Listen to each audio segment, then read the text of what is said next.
Momento de reflexão da Palavra de Deus, ministrada pelo pastor Cláudio Morandi.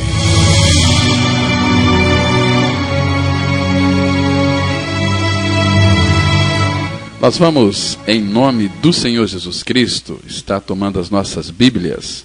Vamos abri-la em Romanos capítulo 5. Vamos ler apenas o versículo 8. Romanos 5, versículo 8. Temos uma declaração importante aqui da palavra de Deus. Como em todas as Escrituras, as suas declarações são preciosas, poderosas, divinas e edificantes. A Bíblia diz assim: mas Deus prova o seu próprio amor para conosco, pelo fato de ter Cristo morrido por nós, sendo nós ainda pecadores. Deus prova o seu próprio amor para conosco, pelo fato de ter Cristo morrido por nós, sendo nós ainda pecadores. Vamos nesse momento ter uma palavra de oração, buscando aqui o socorro do Espírito Santo para que Ele nos oriente na reflexão da sua palavra, nesta oportunidade tão rica que o Senhor concede para nós. Como é bom, irmãos, podermos estar abrindo a palavra de Deus e desfrutar desta liberdade que Ele nos dá em poder pregar a palavra livremente. Ainda nós não estamos sofrendo muitas perseguições, né? Mas eu louvo ao Pai, porque Ele tem nos dado esta liberdade, aberto para nós essa porta, para que então você que está aí ouvindo esta reflexão possa ser tremendamente edificado. Vamos orar. Nosso Pai, nós nos dirigimos a Ti, fiados na Tua misericórdia, fiados na pessoa de Cristo, porque Tu nos aceitou nele. Pai, obrigado pela obra da cruz, que fez com que o Teu Filho Jesus fosse para o Monte Calvário. Ali, Pai, Ele nos atraiu a Si. Fomos colocados no corpo de Teu Filho, no corpo santo de Cristo. E quando Ele morreu, nós também morremos, ó Pai. E quando o Senhor o ressuscitou dentre os mortos, juntamente com Ele fomos ressuscitados. E estamos assentados nos lugares celestiais em Cristo Jesus. Pai, eu quero Te pedir para que o Senhor esteja revelando esta verdade nos corações das pessoas que estão nos ouvindo, nas pessoas que são carentes do Senhor Jesus Cristo. Ô meu Pai, Teu amor que foi revelado, ele é tão maravilhoso, é tão gostoso desfrutar desta realidade. Ô meu Pai, faça com que o Teu Espírito a interprete nos corações que estão nos ouvindo nesta oportunidade. Venha revelar o Teu Filho Jesus, meu Pai. Venha trazer convicção, Pai, da salvação, certeza do Seu novo nascimento em Cristo, porque sem Ti, meu Pai, nós nada podemos fazer. Nós estamos na Tua dependência. Tu és aquele que tem aberto a Tua palavra para nós. Agora queremos ouvir a Tua voz, ó Pai. Use os nossos lábios para que esta verdade caia em corações abertos, receptíveis, e glorifique o Teu Filho Jesus, regenerando muitas vidas e edificando aquelas pessoas que já puderam vir a crer na Tua palavra. É no nome santo do Senhor Jesus que nós oramos. Amém.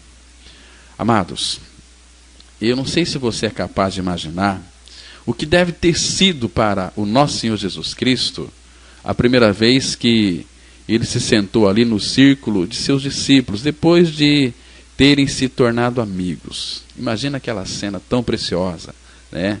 E porque todos nós sabemos que amizades, elas se constroem lentamente, bem devagar e com bastante cuidado.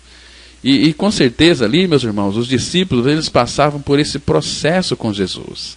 Estavam avaliando quem era Jesus, estavam ali sendo bastante impactados pela sua palavra, porque Jesus, ele ensinava como quem tem autoridade. Mas eu fico pensando aqui, quando Jesus começou a chamar os seus discípulos, e Jesus chamou cada um deles pelo seu nome. Jesus chama individualmente cada homem, cada mulher pelo seu nome. Eu gosto muito daquele texto que se encontra lá no livro do profeta Isaías, no capítulo 43. Eu creio que vocês já conhecem esse texto, mas eu quero ler para vocês aqui, para a gente verificar um pouquinho o nosso chamado. O chamado de Jesus é um chamado muito especial. É um chamado para sermos dele. Ele diz assim, Isaías 43, o verso 1. Mas agora, assim diz o Senhor, que te criou, ó Jacó, que te formou, ó Israel, não temas, porque eu te remi, chamei-te pelo teu nome, tu és meu. Olha que chamado especial aqui. O Senhor Jesus chama cada um de nós individualmente pelo nome. Por isso que o nosso chamado é um chamado especial. E depois que o Senhor Jesus chamou todos os seus discípulos, imagina só Jesus ali no meio, os discípulos todos ao derredor de Cristo, avaliando Cristo, achando um pouco estranho esse chamado, mas é um chamado irresistível quando ele nos chama. A palavra dele é uma palavra poderosa, a palavra dele nos cativa, nos chama para si. Isso é maravilhoso. Então, amados, lá naquela cruz depois, Jesus morreu a morte de cada um de nós, não só dos discípulos, mas também morreu a minha e a sua morte lá naquela cruz, para uma finalidade. Para que ele removeu o nosso pecado? Para o simples fato de termos comunhão com ele. Vocês se lembram daquele texto lá precioso que se encontra em 1 Coríntios, no capítulo 1, no versículo 9? A Bíblia diz assim: fiel é Deus, pelo qual fostes chamados à comunhão de seu Filho Jesus Cristo, o nosso Senhor. Eu quero que você observe aqui que o nosso chamado não é um chamado para trabalhar para Deus, mas é um chamado muito especial. É especial porque ele nos chamou pelo nosso nome, individualmente, e diz aqui a palavra que Deus, por ser fiel, ele nos chamou à comunhão, para desfrutar ali da pessoa de Cristo, da sua presença, desfrutar deste pão maravilhoso. É como que muitas famílias aos domingos, elas se reúnem, para todos ali participar daquele almoço, e ali naquela conversa tão gostosa, começa ali desfrutar daquela comunhão, um conversar com o outro, Então a família, ela está sendo alicerçada cada vez mais que se reúne, Então nós reunimos em torno de Jesus Cristo. Jesus mesmo falou lá em Mateus 18, quando 2 ou 3 se reunirem em meu nome, ali estarei eu no meio deles. Então todas as nossas reuniões, elas têm que ser e devem ser em nome do Senhor Jesus. Porque se a nossa reunião não for no nome dele, ele não vai estar presentes ali no meio. Mas Jesus chamou aqueles seus amigos, os discípulos, e sentou ali, Então, talvez eles ficavam pensando o seguinte: mas quem era esse mestre que fazia milagres e quem eram esses homens, que decidiram segui-lo? Nós vemos ali que, em determinado momento, os apóstolos, eles se sentiram seguros e confiantes entre si e com Jesus. Porque quando Jesus Cristo está habitando em nosso coração, nós temos uma segurança tal que a gente pode descansar tranquilo. Ele disse lá em Provérbios 1:33, aquele que me der ouvidos, habitará seguro, tranquilo e sem temor do mal. Isso significa que quando nós demos ouvidos à palavra de Deus, à voz de Deus, nós vamos estar seguros. Mas existem muitos crentes inseguros. Por quê? Sabe por quê? Porque eles têm uma mania tola de ouvir vozes que não são da palavra. São pessoas que às vezes chegam para nós e dizem o seguinte: olha, Deus me revelou, está mandando te dizer isso e aquilo, cuidado com isso.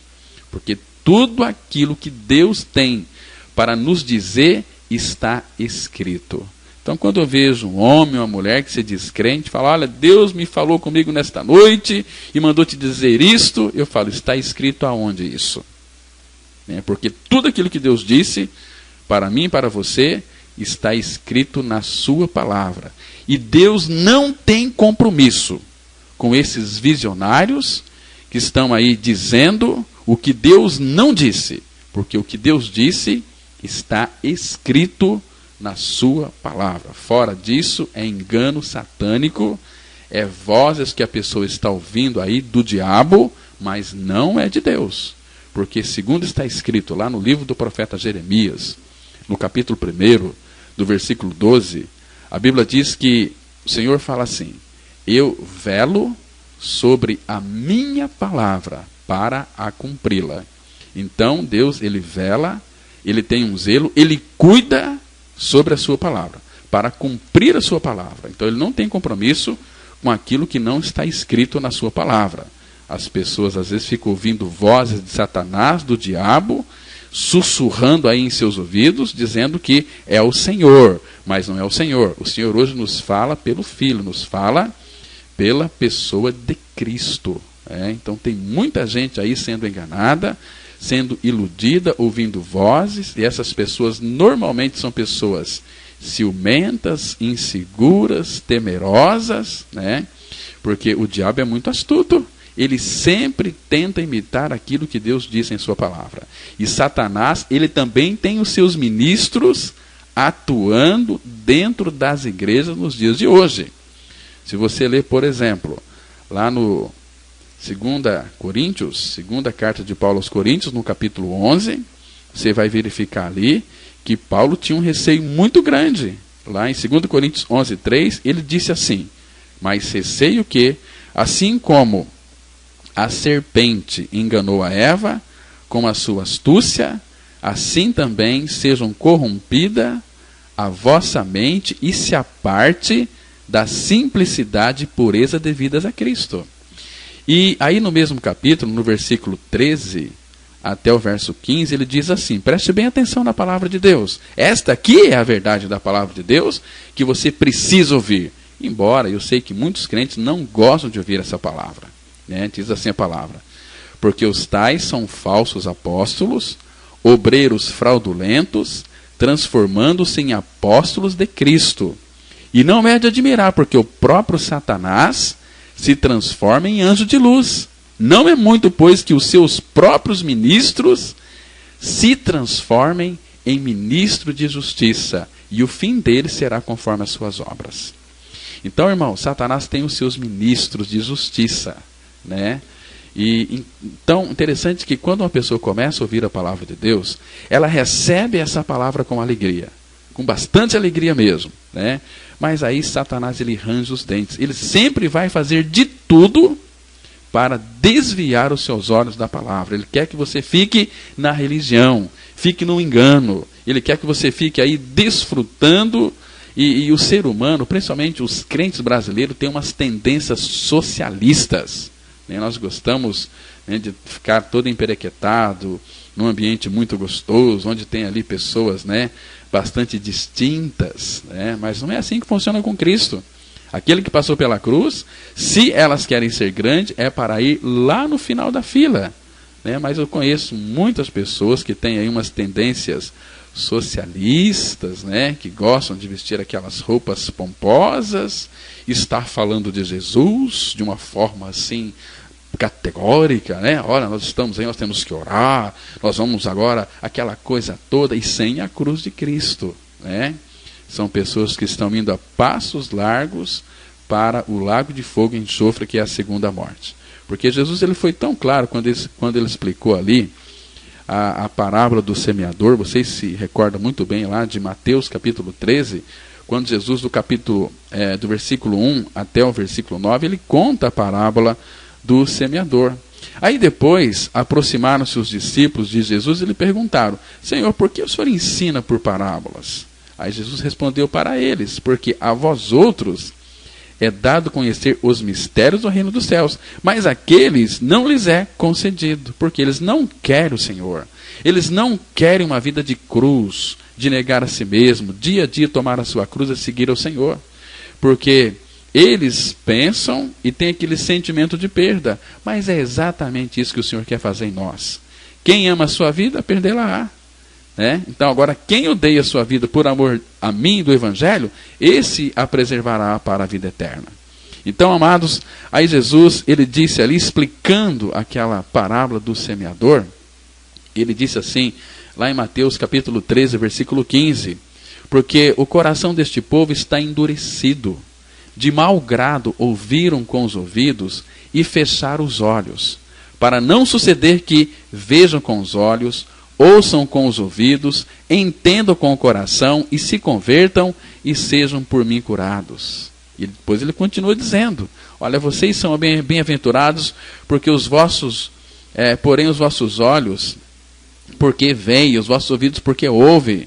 Pois em verdade vos digo que muitos profetas e justos desejaram ver o que vedes e não viram, e ouvir o que ouvis e não ouviram. Aí ele começa a explicar, a partir do versículo 19 de Mateus 13, aquela parábola do semeador. Ele diz o seguinte, ali mostrando aquela palavra que cai à beira do caminho. A Bíblia diz assim: a todos os que ouvem a palavra do reino e não a compreendem, vem o maligno e arrebata o que lhes foi semeado no coração. Este aqui é o que foi semeado à beira do caminho. E o que foi semeado em solo rochoso, esse é o que ouve a palavra e a recebe logo com alegria, mas não tem raiz em si mesmo, sendo antes de pouca duração. Em lhe chegando a angústia ou a perseguição por causa da palavra, logo se escandaliza. São pessoas que depois começam a falar mal, ficam vendo picuinhas, mas essas picuinhas é Satanás que coloca na vida delas para elas criticarem. E todo crítico, diz a palavra de Deus, que é estéril. Todo aquele crente crítico, ele não consegue produzir absolutamente nada. E Jesus fala também daquele que foi semeado entre os espinhos, né? É o que ouve a palavra de Deus, porém, os cuidados do mundo, a fascinação das riquezas sufocam a palavra e fica a palavra infrutífera. Mas graças ao Senhor, porque 70% não vai crer. E pelo menos 30% é aquele que foi semeado em boa terra, é o que ouve a palavra e a compreende, e este frutifica e produz a 100, a 60 e a 30 por 1.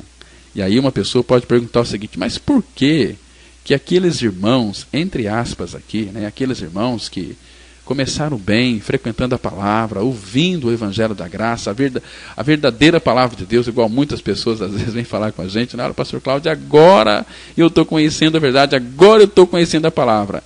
Às vezes é só empolgação para tentar nos impressionar, mas a sua vida realmente é uma vida de crítica.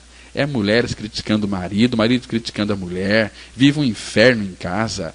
E a vida espiritual só pode ser autenticamente genuína se o lar estiver em perfeito estado, né? Aí eles começam a dizer o seguinte: mas aí desviaram, saíram, né? Foram para uma comunidade onde eles se sentem bem. Não é assim? Funciona? Mas por que eles foram para lá? Porque a palavra fala aqui, lá em 1 João 2, verso 19...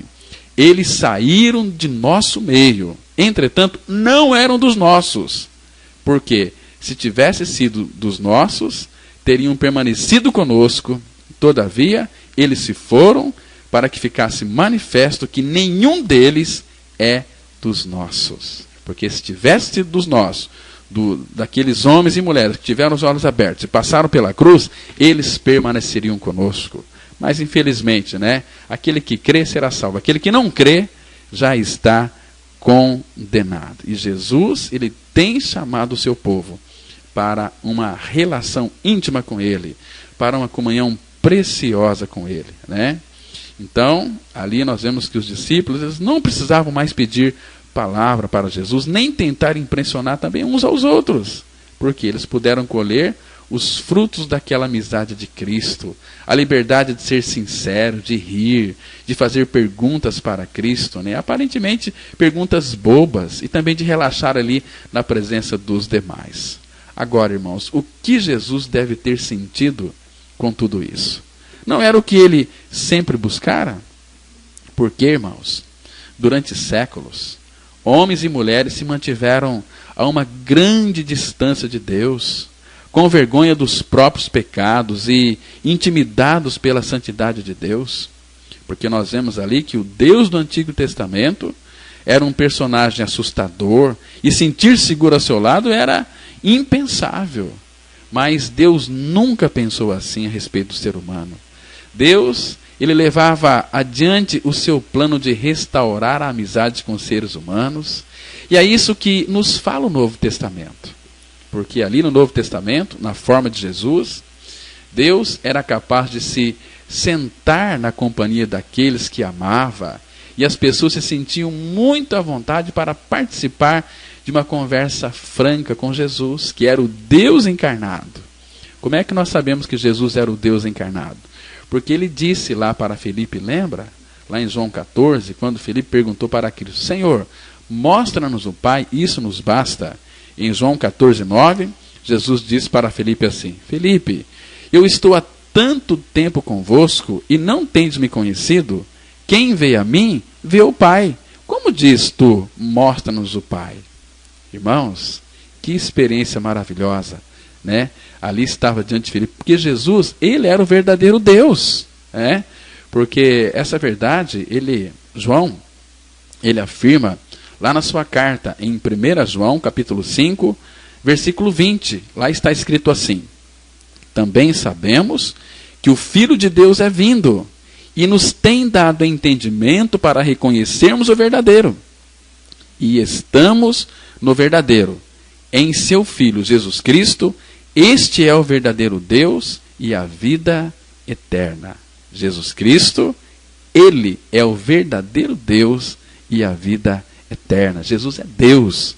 Foi Jesus quem criou todas estas coisas que vemos. Ele criou o sol, criou a lua, criou todo o universo, a terra.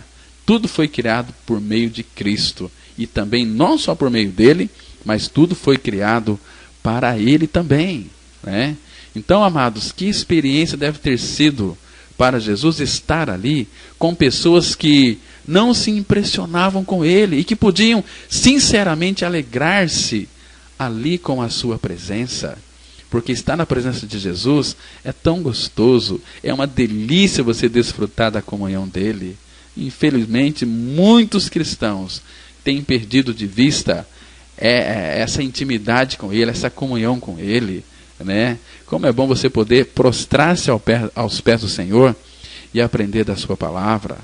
Claro que isso só acontece porque os discípulos não tinham ali a menor ideia de que Jesus era o Deus encarnado na terra, o que fez toda a diferença. Porque Deus, ele quando veio este mundo encarna na pessoa de Cristo, é como que ele estivesse disfarçado. Deus estava ali disfarçado na pessoa encarnada da pessoa de Cristo Jesus.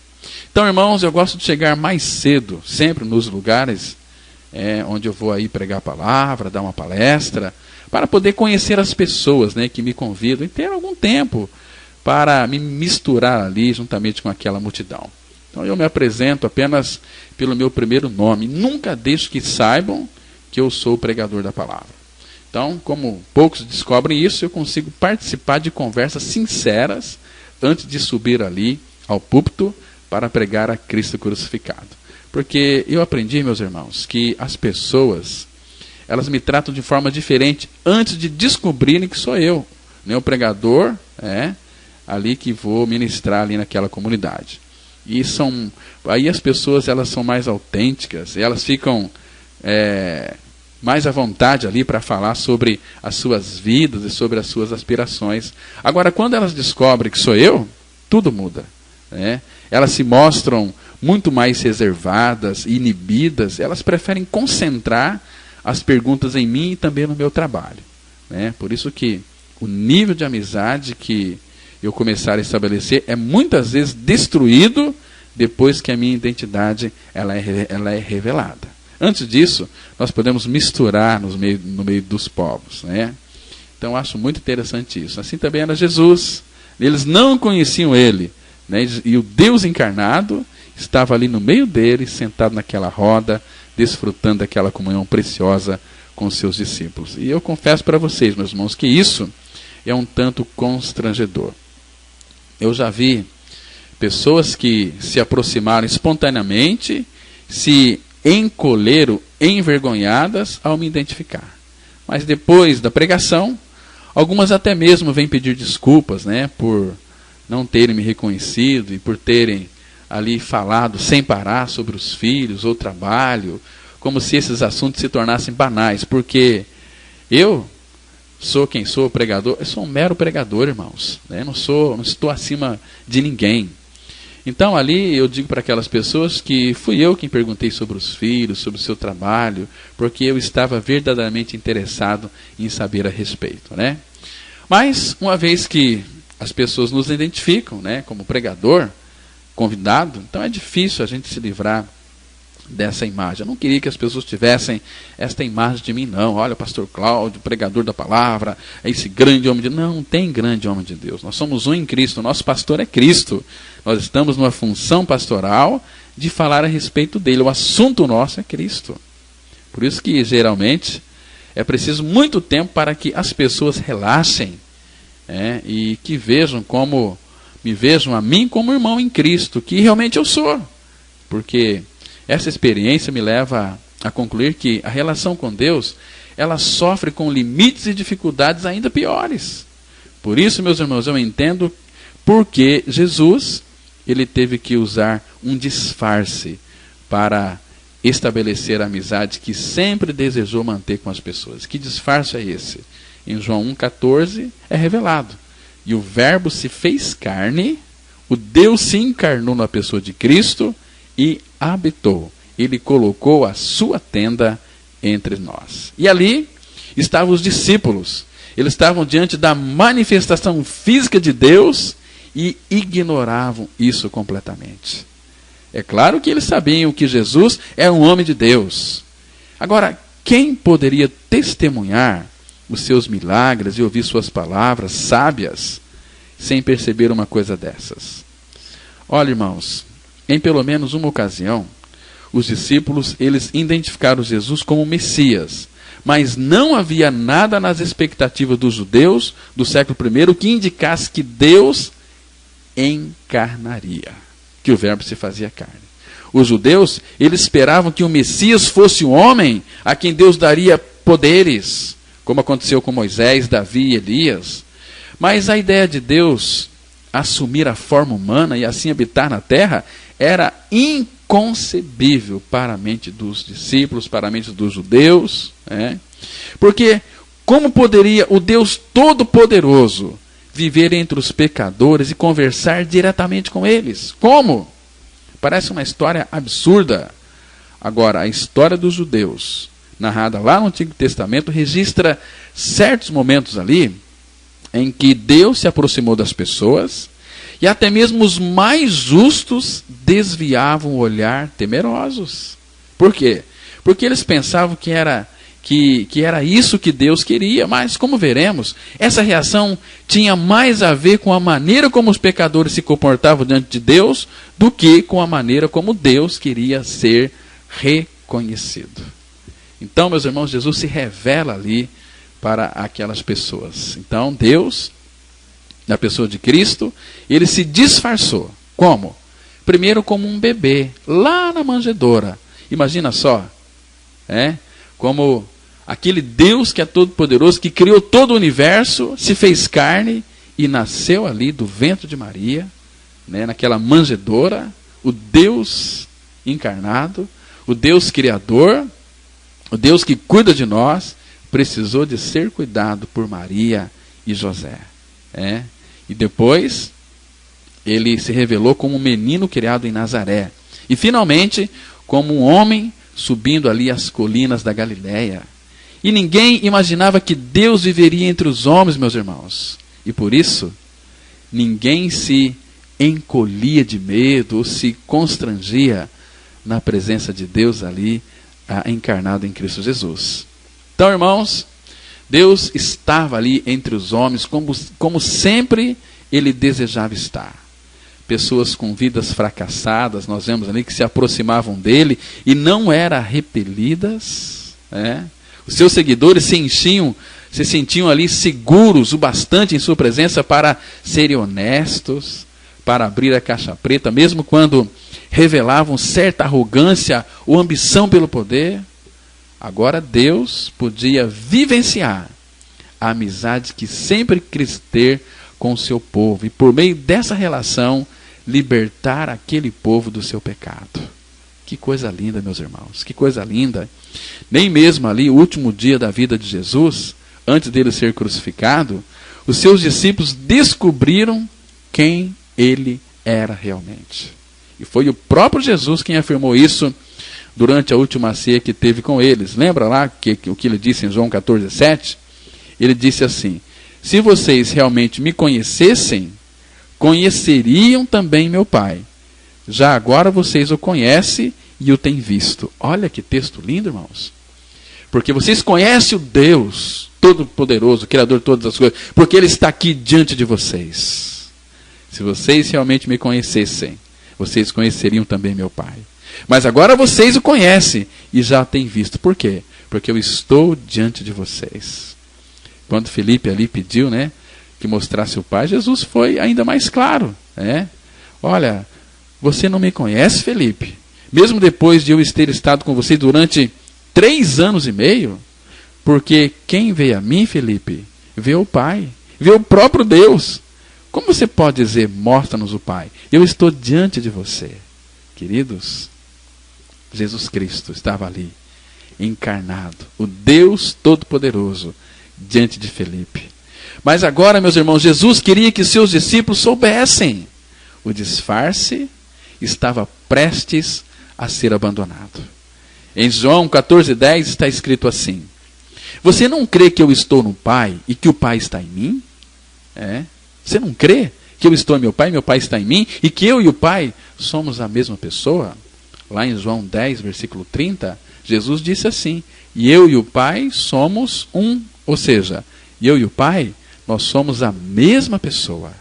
Que coisa linda, meus irmãos.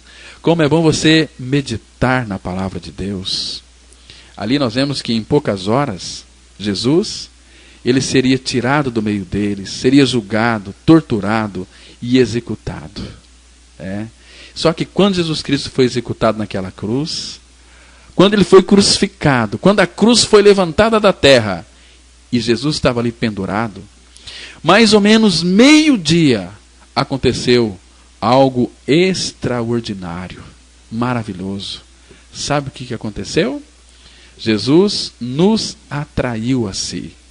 Ele disse lá em João 12:32, e eu, quando for levantado da terra, atrairei todos a mim mesmo. Em outras palavras, quando ele fosse levantado da terra, ele puxaria toda a humanidade e colocaria no seu corpo. Por quê? Porque todos pecaram. Então, todos carecem da glória de Deus. Todos precisam de salvação. Mas, infelizmente, muitas pessoas não querem serem regeneradas, serem salvas. Muitas pessoas querem ir para a religião, querem ficar aí fazendo alguma coisa, um ativismo terrível, mas não querem descansar. Nós fomos chamados para ir a Cristo para descansar.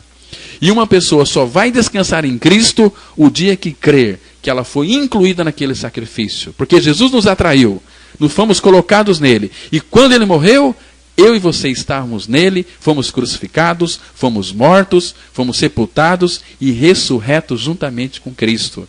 Estamos hoje habitando nos lugares celestiais em Cristo Jesus. Esse cristianismo é muito simples, é doce, é maravilhoso, é glorioso, meus irmãos. Então, amados, Jesus morreu sim numa cruz sangrenta, mas naquela cruz que Jesus morreu, no seu corpo estava o pecador, estava eu, estava você. Isto é se você crê. Porque quando ele morreu, ele também crucificou o meu velho homem. Romanos 6,6 é tão claro. A Bíblia diz assim: sabendo isto, que o nosso velho homem foi com ele crucificado, para que o corpo do pecado seja destruído e não sirvamos ao pecado como escravos. Porquanto quem morreu, justificado está do pecado. É somente quem morreu que está justificado do pecado. Se você não creu na sua morte com Cristo na cruz, você pode ser qualquer coisa. Pode ser um bom crente, pode ser um bom fazedor de obras, você pode visitar pessoas, chorar com as pessoas, orar com as pessoas, ler a Bíblia para as pessoas, mas se você não tem esta realidade, esta experiência da sua morte e ressurreição com Cristo, você é simplesmente um crente religioso que está indo para o inferno. Por quê? Porque Deus, o compromisso que Ele tem, é tão somente com a palavra dEle e não com a nossa religião. Se nós não crermos como está escrito, a nossa crença é uma crença absolutamente em vão. disse Paulo em 1 Coríntios 15:2, porque se nós não crermos conforme está escrito, ele disse lá, a nossa crença é em vão. E tem muitos crentes, eu sei disso, eu converso com muitos crentes durante o dia, e muitos deles que frequentam a igreja por mais de 15, 20, 30 anos, se morrerem hoje, não sabem para onde que vai. E vai para os quintos dos infernos, porque deixou de crer nessa verdade consumada, não tem essa real experiência. Muitos falam assim, mas eu não concordo com isso. Você não está concordando, não é comigo não, é com a palavra de Deus. Jesus disse, quem ouve a minha palavra e crê naquele que me enviou, não entra em juízo, mas passou da morte para a vida. É você ouvir a palavra e também crer, não é assim? Lá em João 7, versículo 38 e 39, Jesus diz, quem tem sede, vem a mim, beba. Quem crer em mim, como diz a Escritura, do seu interior fluirão os rios de água viva. Você se lembra de Apolo? Apolo era um homem preciso, ele pregava a Bíblia precisamente, conhecia Jesus de uma forma precisa, mas ele não tinha o seu novo nascimento. Ele nunca havia passado pela sua morte e ressurreição com Cristo. Está escrito lá em Atos capítulo 18, vamos ver as características de Apolo. A Bíblia diz assim, Atos capítulo 18, a partir do verso 24. Nesse meio tempo, chegou a Éfeso um judeu natural de Alexandria, chamado Apolo, homem eloquente e poderoso nas Escrituras. Preste atenção aqui. Apolo era um homem eloquente, poderoso nas Escrituras. Apolo conhecia toda a Bíblia, mas ele não tinha a revelação da Bíblia. E eu conheço muitos pregadores, pastores e crentes e evangélicos que são eloquentes e poderosos na palavra, mas não tem a regeneração. E o versículo 25 diz assim, era ele instruído no caminho do Senhor, e sendo fervoroso de espírito, falava e ensinava com precisão a respeito de Jesus. Está vendo aqui? Ele era um homem poderoso, ele era instruído no caminho do Senhor Jesus. Ele era fervoroso, dedicado de espírito. E Apolo falava, e não só falava, mas ensinava com precisão. Os ensinamentos hoje são bastante precisos. Mas um ensinamento preciso não é um ensinamento exato. Veja o versículo 26. Ele, Apolo, pois começou a falar ousadamente na sinagoga, ouvindo, porém, Priscila e Áquila, tomaram-no consigo e com mais exatidão lhe expuseram o caminho de Deus. Aí sim, ele era preciso, mas não era exato. O que faltava? Faltava ele crer na sua inclusão no corpo de Cristo. Faltava ele crer na sua atração, na sua crucificação juntamente com Cristo. Porque enquanto o ser humano não crê nessa verdade, ele está pisando em um terreno bastante perigoso. Porque somente os que são de Cristo que morreram, que crucificaram a carne. Aquele texto lá de Gálatas capítulo 5, verso 24, a Bíblia diz assim, e os que são de Cristo. Vamos ver aqui. Os que são de Cristo, é de Cristo. Ganharam uma experiência com Cristo de morte e ressurreição. Os que não são de Cristo estão dentro do templo, têm prazer em se chegar a Deus como um povo que pratica a justiça, mas não tem nada a ver com Cristo. E aqui, em Gálatas 5, 24, a palavra fala assim, e os que são de Cristo Jesus crucificaram a carne com as suas paixões e concupiscências. Somente os cristãos que são de Cristo, somente eles, crucificaram a sua carne com as suas paixões e concupiscências. Então, irmão, Jesus ele foi executado lá naquela cruz. Ele morreu a minha e a sua morte. Ele foi julgado, foi torturado e foi executado. Ele morreu, mas nos levou nós a morrermos juntamente com ele. Agora, da próxima vez que os seus discípulos o vissem, ele seria o Cristo ressuscitado. Não haveria mais dúvida de quem ele era na verdade. Então, irmãos, como os discípulos passariam a tratá-lo agora? Como? Eles voltariam a se encolher, a recuar, aterrorizados e com a sua grandiosidade? Será que eles fariam dessa maneira? Irmãos, Jesus, ele não queria que essa revelação destruísse a amizade que cultivara ali com os discípulos. E sim, queria que essa amizade crescesse e se fortificasse. Esse é o desejo de Cristo. Porque as palavras de Jesus durante ali a última ceia foram concedidas para ajudar os seus discípulos a transpor aquela amizade que vivenciaram com ele para o Pai, para o Cristo ressuscitado e para o Espírito Santo. Porque em vez de estar ali no meio deles na forma humana, Deus viria e se misturaria a eles. Jesus lhe disse que a amizade não só continuaria, mas seria até melhor do que a que tinham vivenciado com ele. Porque ele disse lá em João 14:20, naquele dia, vocês irão compreender que eu estou em meu Pai, vocês em mim e eu em vocês. Que lindo texto, irmãos. Está vendo aqui? Naquele dia, o dia em que o Espírito Santo foi derramado. Naquele dia vocês vão compreender que eu estou em meu Pai, mas vocês estão em mim e eu estou em vocês. Ah, meus irmãos, que coisa linda. Porque depois de lhes dizer que ele e o Pai eram um só, porque eles estavam no Pai, Jesus os convidou a terem a mesma relação com Deus. Vocês estarão em mim e eu vou estar dentro de vocês. Então, amados, a gente vemos aqui que com essas palavras simples, Jesus ele revelou qual era o desejo de Deus desde o primeiro dia da criação. Porque convidar homens e mulheres a fazerem parte da relação que Deus concedera em si mesmo por toda a eternidade. Então, isso foi o propósito do Pai, né? Era como se o Pai, o Filho e o Espírito Santo não pudessem guardar para si a alegria, o amor, a glória e a confiança que sempre compartilharam. E o propósito deles, da Trindade Santa, ao criar o mundo, era convidar eu e você, como meros seres humanos, a compartilhar as maravilhas desta amizade. Jesus chamou seus discípulos de amigos. Já não tenho chamado vocês de servos, mas de amigos. Amigos. Esse amigo que vem do amor. E a amizade que Jesus estabeleceu ali com seus discípulos serve de modelo para a amizade que ele nos oferece. E Jesus ele quer ser a voz que nos guia em todas as situações.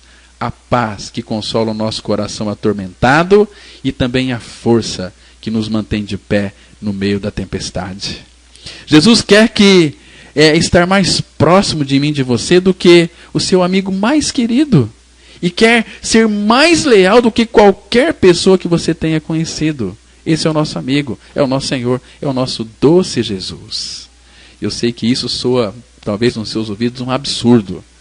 Então, como os seres humanos podem desfrutar uma amizade assim com o Deus Todo-Poderoso que criou o mundo inteiro? Como, meus irmãos?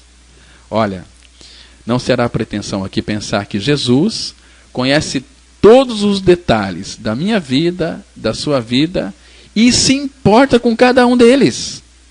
Irmãos, não seria ousado demais imaginar que esse Deus, ele se alegra comigo, mesmo quando eu falho e sucumbo aos defeitos da minha condição humana? Irmãos, seria se Deus não fosse quem é. Ele é amor, ele é graça e ele é misericórdia. É ele quem se oferece para ser o nosso Pai amoroso, compartilhando a vida com cada um de nós, de um modo que nenhum pai terreno jamais seria capaz.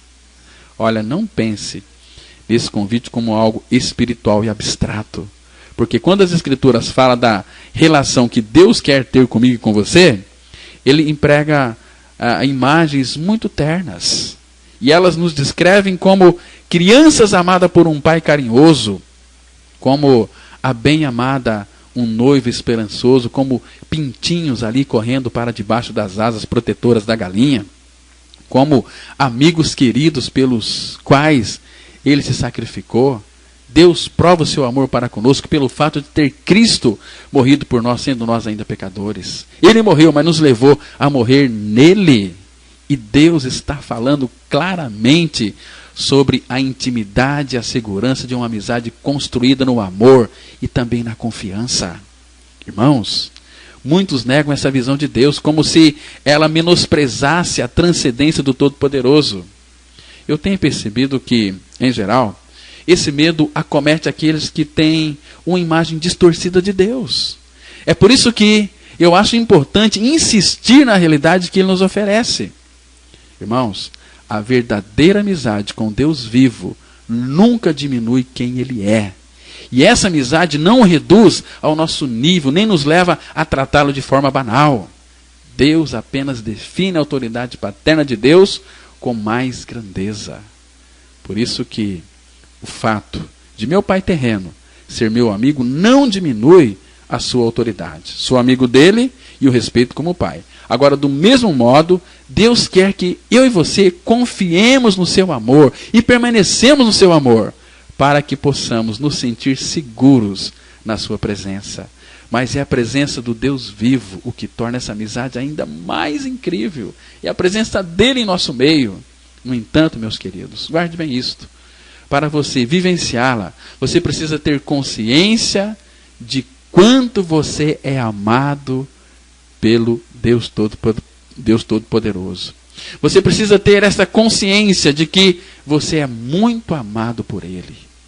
Isso não é fácil para os cristãos que foram condicionados à imagem de um Deus severo, com as tábuas da lei nas mãos, nos ameaçando com as chamas do inferno se não cumpríssemos os seus preceitos. Mas hoje nós vemos este Deus de amor se encarnado na pessoa de Cristo Jesus. Ele falou lá em João 15:15, já não os chamo de servos, porque o servo não sabe o que o seu Senhor faz. Os chamo de amigos, porque tudo quanto ouvi de meu Pai, dei a conhecer a vocês. E este amor, com que Ele nos amou, está tão relatado. Lá em 1 João 3:1, a Bíblia diz assim, vede que grande amor nos tem concedido o Pai, a ponto de sermos chamados filhos de Deus, e de fato somos filhos de Deus. Vede, irmãos, que grande amor é o amor que foi provado. Deus prova o seu próprio amor para conosco, pelo fato de ter Cristo morrido por nós, sendo nós ainda pecadores. Então, irmãos, que Deus te abençoe. Que Deus revele esta verdade ao seu coração. Que esta palavra possa penetrar nos seus ouvidos e descer no teu coração e fazer uma grande obra. Que você já foi aceito pelo Pai na pessoa de Cristo. Não importa o que você fez, todos os teus pecados já foram perdoados se você crê. Porque você morreu com Ele e ressuscitou com Ele e Cristo é a sua vida. Amém? Que Deus te abençoe, que Deus te guarde em nome de Jesus. Bom dia para vocês, que a graça e a paz do Senhor Jesus Cristo esteja sobre a sua vida e a vida de todos os seus familiares. Amém.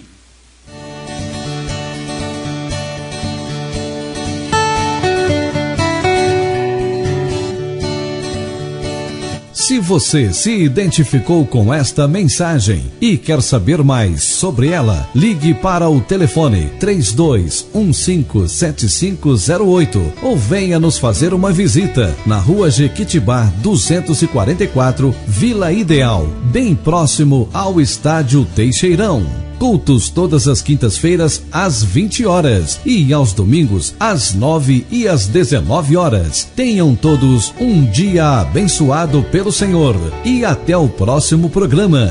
Graça e paz.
Só sei que